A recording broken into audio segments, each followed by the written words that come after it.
This setup is like way further than my previous two setups. Or was it three? Hmm. Not sure. But I hope I'm looking at the camera because it's so far away. That's what happens when you have a 50 millimeter lens. You gotta set it up so far away from where you actually want it to film. I was gonna film last night so then I can test the whole ring light behind the camera to see if the lighting works. But then I actually listened to a few horror stories before that, before like filming. It was like 11 p.m. And then I freaked myself out. So I decided no, I would not be sitting in the closet reading horror stories, even though I just listened to horror stories. So I was like, okay, I'm just gonna do it tomorrow morning. So today is tomorrow morning. Well, tomorrow afternoon, it is 1:35 p.m. I don't know why it's just like a thing now for me to just call out time like that. Anyways, welcome back to my channel. I am in my own walls. I am in your walls, and I am in everybody else's walls. So look out for me, and maybe you can break down your walls and get me out because I need out now. Well, hopefully, you guys had an awesome week. The past week. This week, I found us a new site. If you are new to my channel, I don't vet my stories, so like I just find the sites and kind of scan through it to see if like they're actually stories. Other than that, I don't really read the stories, so everything is like first reaction with you all. So if it's not good, I'm sorry, I don't know what to say because it's not good for me too reading this and wasting my time filming and editing and so we're in this together basically. Anyways, link of the site will be down in the description below, so click on it to read along or click on it to have another collection of stories that you can read. We will dive right in. This week's site is called 20 super short horror stories that will scare the hell out of you by Rob Fee. So that's the author, and the site is from mandatory.com. First story: Missing. Little Emily vanished last year. Now they're pouring new sidewalks in my neighborhood, and I found her name in the wet cement, written in remembrance. But it was written in reverse and from below. Emily, girl, if you're not missing, you're still out there and you're stuck down there, please go back home to your parents. They miss you. Everybody's looking for you. Well, they stopped looking for you and kind of covered the cement. Please go home, Emily. Please go home. If I'm walking on the sidewalk and I see a name from a supposedly missing person written in reverse, as if like somebody is writing below that, the first thought that will come to my mind is that somebody is just messing around, because technically you as a human can write names in reverse, right? So I mean, it don't have to be something scary and ominous. It can just be somebody's messing around. But I do hope you come home soon, Emily. Next story: insanity. It has been said that the definition of insanity is doing the same thing over and over and expecting different results. Who says that? Who? Okay, I understand the sentiment behind the saying, but it's wrong. I entered the building on a bed. I was strapped for cash and didn't buy into the old legends of the hotel to begin with, so $50 was more than enough to get me to do it. It was simple. Just reach the top floor, the 45th floor, and shine my flashlight from a window. The hotel was old and broken, including the elevator, so that meant hiking up the stairs. So up the stairs I went. As I reached each platform, I noted the old brass plaques displaying the floor numbers: 15, 16, 17, 18. I felt a little tired as I crept higher, but so far, no ghosts, no cannibals, no demons. Piece of cake. I can't tell you how happy I was as I entered the last stretch of numbers. I joyfully counted them out loud at each platform: 40, 41, 42, 43, 44, 44. I stopped and looked back down the stairs.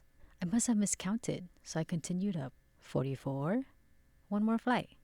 44, and then down 10 flights. 44, 15 flights. 44, and so it's been for as long as I can remember. So really, insanity isn't doing something repeatedly and expecting different results. It's knowing that the results will never ever change and that each door leads to the same staircase, to the same number. It's realizing you no longer fall asleep. It's not knowing whether you've been running for days or weeks or years. It's when the sobbing slowly turns into laughter. First of all, you doing all of that for $50? Why are you doing all of that for $50? Well, they did said that they're in need of cash. Why are you doing that for $50? In a supposedly abandoned hotel or supposedly haunted hotel, and you're like, okay, give me $50 and I'll climb the stairs and then flashlight through the window. I don't. Why are you? Look, you worth a lot more than you think. Okay, to anybody's watching who likes taking bets, make sure to negotiate higher numbers, please.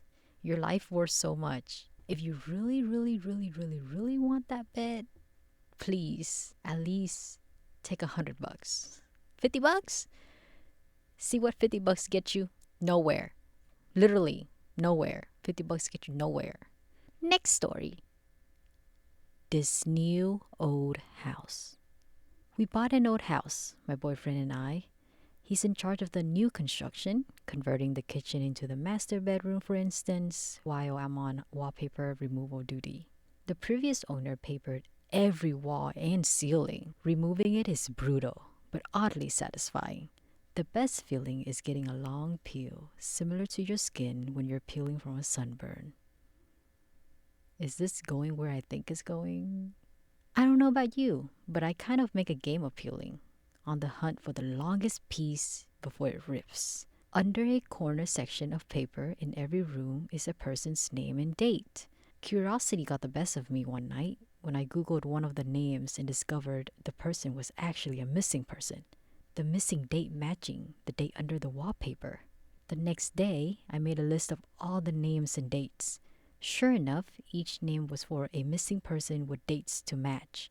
We notified the police, who naturally sent out a crime scene team. I overheard one text say, "Yep, it is human." Human? What's human? Ma'am, where is the material you removed from the walls already?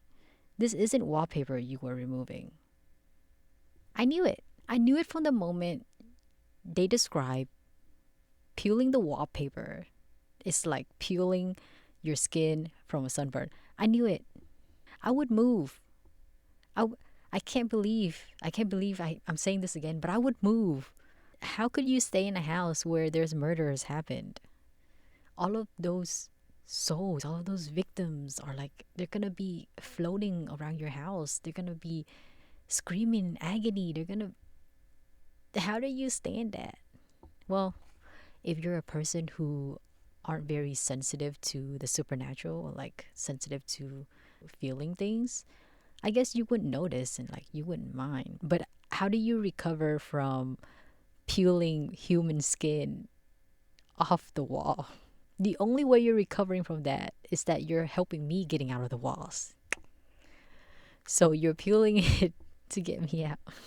No, but for real, don't quote me on this, but I think there is a similar true crime case of this. I think. I've listened to a lot of true crime, so everything just mashed up together. I would move and you should move too. Just saying. And how would you look at yourself the same after peeling human skin? Next story. Check under the bed. I begin tucking him into the bed and he tells me, "Daddy, check for monsters under my bed." I look underneath for his amusement and see him, another him, under the bed, staring back at me, quivering and whispering, "Daddy, there's somebody on my bed." I would move. I would move by myself. Because at this point, who's the right kid? Is the one on the bed the monster, or is the one under the bed the monster? So to solve this problem, I'll just move by myself. See ya later, alligator. You know, out of sight, out of mind. That's it. That's crazy. For real asking, what would you do in this situation? Who are you to believe? Are you gonna believe the one on top of the bed or the one under the bed? I feel like if I have to choose one to believe in, I would believe the one on top of the bed. Well, unless I know that my kid loves to hide under their bed, then the one under is probably my kid. But I think I would trust the one on top more. Just because under the bed is the unknown, you know? I don't feel safe under the bed, under any beds. Me under the bed, not safe. Me looking under the bed, already not safe. But at least they're not looking into the closet, because I think the closet is even worse than under the bed. I said what I said. I said what I said. Next story. Have you ever walked into a room? Have you ever walked into a room and found a vampire? No, not the sexy kind, but a foul creature with bony limbs and ashen skin. The kind that snarls as you enter like a beast about to pounce. The kind that roots you to the spot with its sunken, hypnotic eyes, rendering you unable to flee as you watch the hideous thing uncoil from the shadows. Has your heart started racing though your legs refuse to? Have you felt time slow as the creature crosses the room in the darkness of a blink? Have you shuddered with fear when it places one clawed hand atop your head and another under your chin so it can tilt you, exposing your neck? Have you squirmed as its rough, dry tongue slides down your cheek, over your jaw, to your throat, in a slithering search that's seeking your artery? Have you felt its hot breath release in a hiss against your skin when it probes your pulse, the flow that leads to your brain? Has its tongue rested there, throbbing slightly as if savoring the moment? Have you then experienced a sinking, sucking blackness as you discover that not all vampires feed on blood? Some feed on memories. Well, have you? Maybe not. But let me rephrase the question. Have you ever walked into a room and suddenly forgotten why you came in? I have, and now you got me thinking that my memories were sucked. Honestly speaking, if there is a vampire who can suck me, if there's a vampire who can suck my memories, can they please suck all the bad ones away? I don't need the memory of why I'm coming into the room being sucked away. I don't like that. That's very irrelevant. Why can't you suck away other memories that are painful to me? You're already in my room. I'm assuming you broke in. So can you do something helpful? Don't scare me. Help me. I promise. I'm fine. I'm totally fine. Yeah. It's not like I don't have a bazillion things to do after I film this. I'm perfectly fine. Next story. Monsters. Don't be scared of the monsters. Just look for them. Look to your left, to your right, under your bed, behind your dresser, in your closet. But never look up. She hates being seen. So just like the other video, I'm gonna look up, and if anything happens to me, it's being caught on camera. Hey, looking up.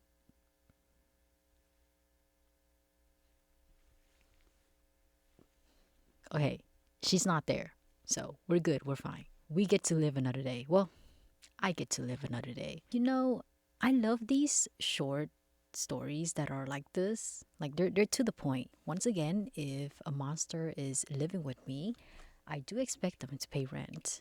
Honestly, if there's a monster living with me, please just show yourself. Please. I'm tired of guessing where you are. Just show up, scared me, and be done with it. Thank you. Thank you so much. Next story. Another life. I've been having vivid dreams lately. Not the ones that felt like I'm flying or being chased by a monster or anything. It felt like I was living someone else's life. At first, it lasted only a few seconds. Then it progressed into hours, days. Soon enough, it turned into years. There were times I woke up screaming, confusing people around me because I thought I was the person in the dream. Each one was different than the last. One time, I'm a regular old dad with 2 kids. Another, I was a drunk living in a dump of an apartment. I talked to a therapist about it. He thought it was short term memory loss or me reliving my past life or that kind of shit. But I know it's not a past life. And I know the people in my dreams are real. I tried looking up the people in my dreams, tried to find out who they were. I only found obituaries. Not gonna lie, that sounds cool. You get to live different lives in a dream. Well, dead people's lives. I still think that's pretty cool. I do think that is a past life since the people died and then they woke up, but then they went and sleep and dream again and then that person died, they woke up. It's I feel like this is a very interesting power to have if you're into investigating or like you're a coroner, you're like investigating murder cases and stuff like that. I think if you can control this power, you'll be so useful. You'll be such a savior to a lot of people. Next story, memory loss. It all started when I began preschool. Teachers didn't understand why I was unable to memorize the answers to problems on a paper, but I was able to memorize the names of my classmates so well. My mother took me to a doctor who suggested I should receive a brain scan.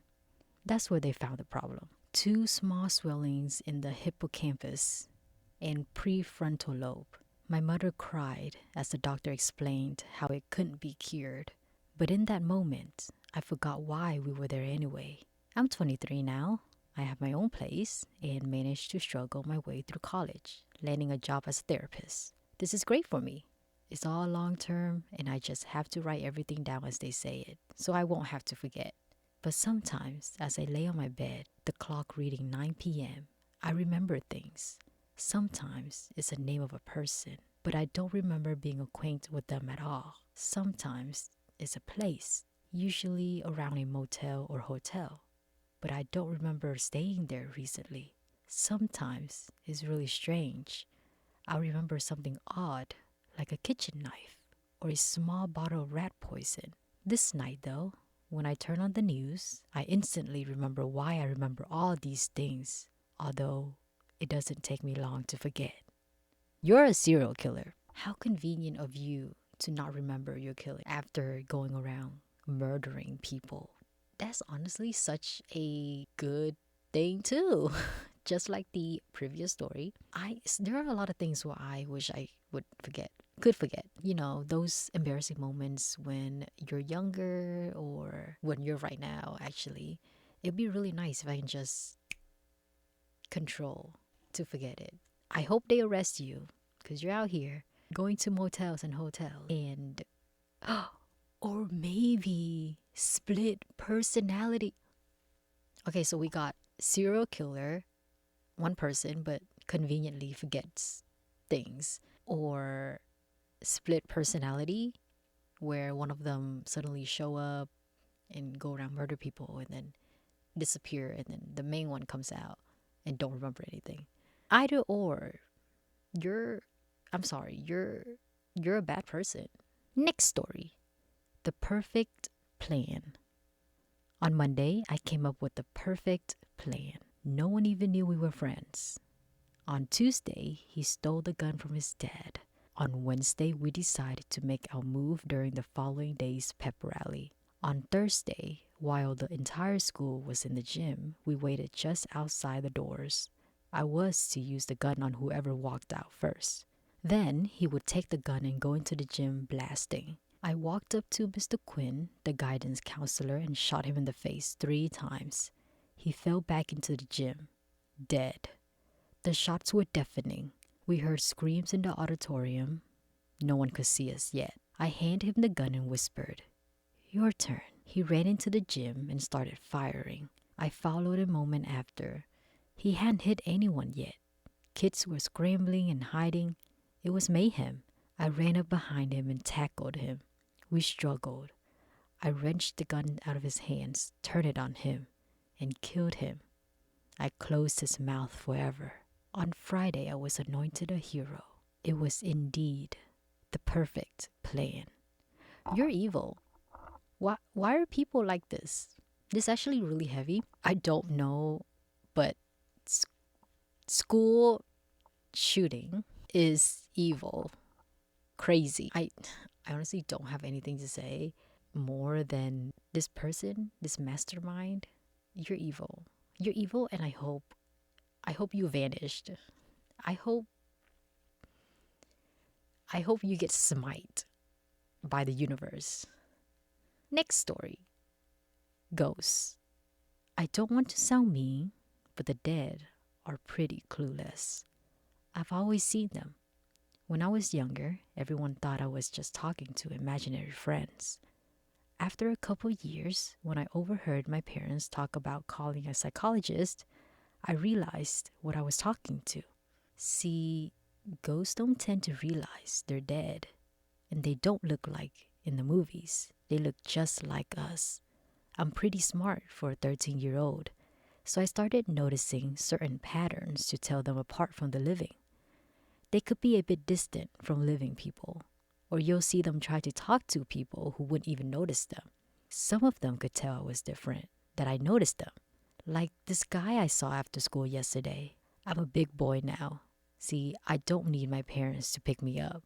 Home is just a short walk away. He was standing away from the other parents, didn't talk to them, just stared at me. That's how I knew he was one of the ghosts.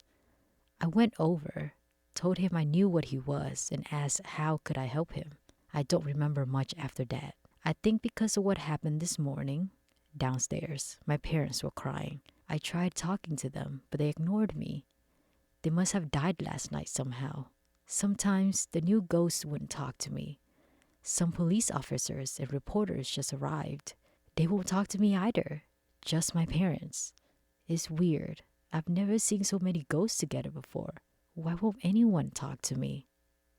Yeah, I don't think you were seeing ghosts. I think they were just regular people that you are seeing and you think that they're ghosts, and then you happen to not run into, you happen to be at the wrong place at the wrong time and talk to the wrong person, not ghost, person, and then now you're missing and dead because now you're the ghost. That's why nobody's talking to you, because they can't see you, but you think they're all ghosts. But no, you're the ghost. I hope your parents found your body. I know you meant well, so I really do hope your parents found your body. Humans are scary. I think humans probably are more evil than monsters, ghosts, ghouls, all of that. That's what I personally think, because it's just you expect monsters and ghosts to harm you, right? That's you expect that, but you don't really expect a human being to harm you. You expect empathy from human beings. You expect them to be a human being, right? Be a human and feel you, feel your pain, feel that you need help, feel this and that. That's what you expect when you meet another person. Humans are scary in the sense that they can do anything. Anything imaginable or unimaginable, they can do it. And they will. But that's why humans are so scary. And I just hate that they're targeting kids. They're just kids, man. Next story. The mannequin. They delivered the mannequins in bubble wrap. From the main room, I began to hear popping. If I hear popping from the bubble wraps that the mannequins are supposed to be in, I'm dipping. I am running. I'm not looking back. You can never catch me. I'm moving, I'm leaving, no question asked. Unprovoked. I'm skedaddling. I'm not staying. Are you staying? Are you staying, or are you gonna go and look to see what's making those popping sounds? Because I'm not. I'm running. If you wanna look, be my guest. I'm running. And I will never look back. So if something happened to you, that's on you for being curious.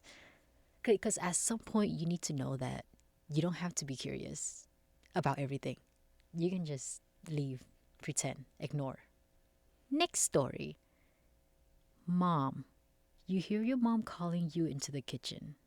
As you're heading down the stairs, you hear a whisper from the closet saying, "Don't go down there, honey. I heard it too." I'm moving. I'm packing my bags and I'm moving. Mom or no mom. This is the exact same one as the kid with the dad. Who are you trusting? Are you trusting your mom in the kitchen or are you trusting your mom in the closet? Who are you trusting? Because I'm trusting the mom in the kitchen. You want to know why? Because right here, as you're heading down the stairs, you hear a whisper from the closet. I'm heading down the stairs. What closet? Which closet am I hearing this whisper from? That's crazy. I'm trusting the mom in the kitchen who's in light, not hiding in the darkness, because hiding in the darkness is just terrible things. I mean, worst come to worst, I'll just leave. I'll just not listen to any moms. That's it.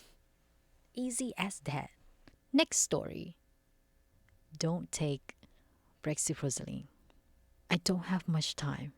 Don't notice I'm not in my room soon, and I need to make sure this message gets out. Brexiprozalene doesn't treat depression or schizophrenia like they say it will.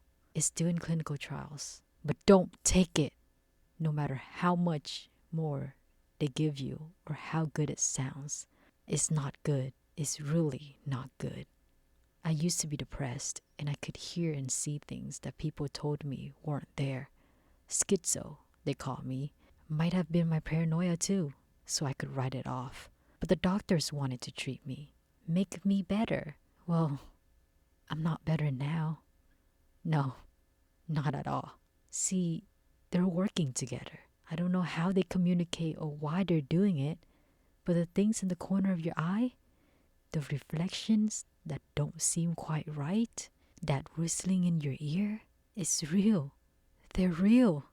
And the drugs makes it so they don't just stay in your head anymore. I heard the doctors talking about it, so I know it's shit. They're coming. Please, someone help me get out of here. My name is Emily and I'm at St. Laurent. Note, the missing letter spell. Open yourself to us. Oh, another creative and interesting way of writing the story. If you guys check the link in the description of the story called Don't Take Brexiprozalene, you will see that some of the words are like they're misspelled. And as I was reading this, of course, in my head, I automatically put in the missing letter, right? Because your brain is wired to, like, if you know that word, then it's easy to put in the missing letters. But I was thinking, what the hell? What am I reading? What kind of 5-year-old wrote this? There's so many misspelling. But there is a note after the story saying that those misspelled words, so the words that don't have that one letter, they spell open yourself to us, which, to be honest, if they didn't put this note here, I wouldn't even know. I would have just been like, what kind of grammar is this? But that's pretty cool. See, I like stories like that. It's creative. Here's something that I always wanted to know. Like, I'm actually really curious. Do the drugs that they give you at the mental hospital or mental facility, or, places that help you with your mental illness, do they actually help? Yeah. Do they? Or do they make it worse so then they can keep you longer, so then they can suck your money dry? Just curious. Because I don't ever see it help much. That's just me. Next story. The wooden chair. When my sister Betsy and I were kids, our family lived for a while in a charming old farmhouse. We loved exploring its dusty corners and climbing the apple tree in the backyard. But our favorite thing was the ghost. We call her Mother because she seemed so kind and nurturing. Some mornings, Bessie and I would wake up, and on each of our nightstands, we'd find a cup that hadn't been there the night before. Mother had left them there, worried that we'll get thirsty during the night.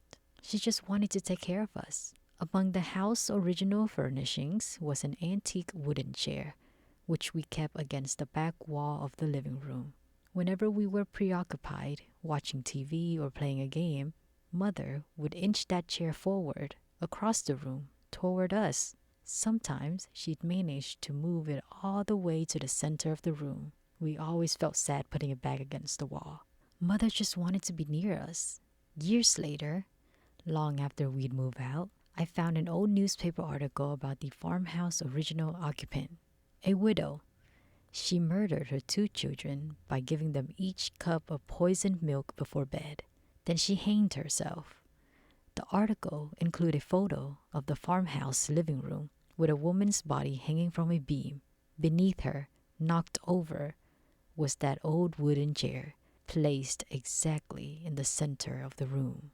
I'm moving. If my kids ever come up to me and be like, Mom, there's this really nice lady we call Mother who hangs out with us on a wooden chair, who gives us cups at night. I'm grabbing my kids and we're moving. Or, matter of fact, I'm asking my kids, who are you choosing, your mom or Mother? Because if you choose Mother, you can stay with Mother. But you're choosing your mom, we're leaving. Skedaddling. Miss me with that bullshit. I honestly don't get why are people so into, not into because they don't know, but when you find out there is a spirit living with you, why are you not moving? You should be moving, you should be packing. I know housing costs is a lot, right? I'm also paying a mortgage right now. I know, but your life your life is worth more, okay? If my kids start being weird and talking to empty spaces and calling empty space Mother, we're moving. If I can't throw that child away, I'm moving. And when I move to a new house, I've talked about this before on my channel. I'm getting a priest, a monk, a shaman, and who else? Who else? A psychic, yes. 4 of them. They're gonna cleanse my entire house before I even move in. Before I even think about purchasing the house, I'm gonna have it cleansed to that extent. Thank you. Don't mess with me. Next story. The happiest day of my life. I watched my soon-to-be father-in-law held his daughter's hand as he walked down the aisle. Tears streamed down his face as the wedding march that played in the background reminded him that in a few minutes, he would be watching me hold his daughter's hand and slipping on her ring. He walked up to the altar, and I took hold of her hand, grinning from ear to ear. It was the happiest day of my life. My bride's father got down on his knees and started begging. Please, I did what you asked. Just please give my daughter back. I glared at him. Shut up and stop ruining the moment. If you sit back down and enjoy the ceremony, maybe I'll tell you where I've hidden the rest of her body. Okay. Terrorizing a whole entire family. Nice. So he was walking down with just the hand. Oh, okay. That's brutal. That's crazy. You know, I do enjoy horror stories that are in the perspective of the villain because I feel like the twists hit harder if it's the villain that's speaking or narrating. Next story, the hands. The hands? Are these the same hands of the girl in the previous story with the missing body? The doctor pulled the stethoscope ear tips out and hung the device around his neck. Mr. Weatherby, all of your tests have come back negative and my examination shows nothing abnormal. Adam knew what was coming next. I'm not crazy, doctor. I'm sorry, but there is no physical reason for why you occasionally lose control of your hands. A psychologist can help. I don't need therapy. I need answers. They seem to have a life of their own. I can't hold a job. I'm under investigation for assault. I almost killed my neighbor. This can't go on. I'll try anything at this point. After 2 weeks on new medication, Adam saw no progress and grew increasingly depressed. He was convinced that despite what the doctor said, it was not a psychological problem. That night, a frustrated and angry Adam sat in the chair and drank bourbon. Drunk and hopeless, he stumbled to the garage and started the table saw, then slowly lowered his wrist towards the screaming blade. Detective Armstrong entered the garage where several uniformed officers stood over the blood soaked body. "So, what do we got?" he asked, taking in the blood splattered scene. "This is a weird one, Detective." "How so?" "He apparently chopped his hands with the table saw and bled to death." Armstrong knelt down. And? And, and we can't find his hands anywhere. Where did his hands go? Are they really his hands? I don't think they're really his hands. I think he picked them up somewhere and then they happen to be attached to him. Imagine you're chilling at night and then you look out your window.